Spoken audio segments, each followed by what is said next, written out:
தருமபுரி அருகே முனியப்பன் கோயில் உண்டியலில் 90 கோடி ரூபாய்க்கான காசோலை இருந்ததைக் கண்டு அறநிலையத்துறை அதிகாரிகள் இன்ப அதிர்ச்சி அடைந்துள்ளனர்.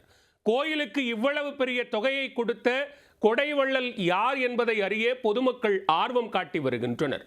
கோயிலுக்கு 90 கோடி கிடைத்ததா? நாகரம் அருகே கோவிலில் உள்ள உண்டியலை திறந்த அறநிலையத்துறை அதிகாரிகளுக்கு எண்ண முடியாத அளவிற்கு காணிக்கை கிடைத்துள்ளது.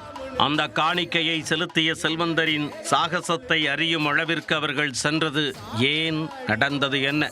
தருமபுரி மாவட்டம் பிலியனூர் அக்ரஹாரம் பகுதியில் பிரசித்தி பெற்ற முனியப்பன் கோவில் ஒன்று. இங்கு அமாவாசை மற்றும் மார்கழி உள்ளிட்ட விசேஷ நாட்களில் திரளான பக்தர்கள் கலந்து கொண்டு சாமி தரிசனம் செய்வது வழக்கம். குறிப்பாக கோயில் திருவிழாவின் போது நூற்றுக்கணக்கான ஆடு, கோழிகள் பலியிட்டு வழிபடுவர். முனியப்பன் கோவிலில் அன்னதானம் போடுவதற்காகவே ஒரு உண்டியல் வைக்கப்பட்டுள்ளது.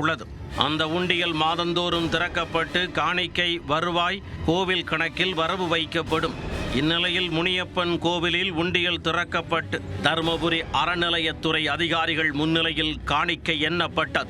அப்போது உண்டியலில் இருந்த ஒரு காசோலையை பார்த்தவர்கள் இன்ப அதிர்ச்சி அடைந்துள்ளனர். காரணம், அதில் குறிப்பிடப்பட்டிருந்த தொகை அவ்வளவு பெரியது. அந்த காசோலையில் 90 கோடியே 42,85,256 ரூபாய் என போட்டிருந்தது. தருமபுரியில் உள்ள சவுத் இந்தியன் வங்கியில் கணக்கு வைத்துள்ள மகேந்திரன் என்பவரின் பெயரில் அந்த செக் கோயில் உண்டியலில் போட்டுள்ளதாக கூறப்படுகிறது. இவ்வளவு பெரிய தொகையை கோவில் உண்டியலில் போடும் அளவிற்கு மகேந்திரன் கொடை வள்ளலா அல்லது கவனம் ஈர்ப்பதற்காக போடப்பட்ட செக்கா என அறநிலையத்துறை அதிகாரிகள் விசாரணை மேற்கொண்டனர். விசாரணையின் முடிவில்தான் 90 கோடி ரூபாய் செக் உண்மையான காசோலையா அல்லது பரபரப்பை ஏற்படுத்துவதற்காக போடப்பட்டதா என தெரிய வரும். கோவில் உண்டியலில் 90 கோடி ரூபாய்க்கான காசோலை போடப்பட்டது தருமபுரி பகுதியில் பேசுபொருளாகியுள்ளது.